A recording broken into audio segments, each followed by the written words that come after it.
এসর মুমিন ধর রে কোরআন, এসর মুমিন ধর রে কোরআন, সময় কিন্তু আর বেশি নয়।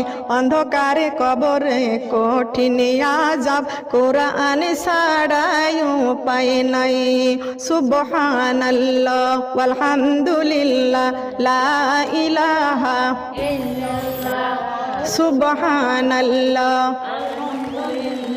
লা ইলাহা ইল্লাল্লাহ।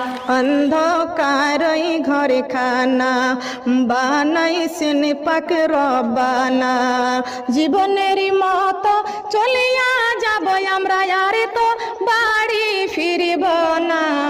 লা ইলাহা ইল্লাল্লাহ, কালিমা লা ইলাহা ইল্লাল্লাহ, কালিমা লা। वाह क्या बात है सोनाक्षी।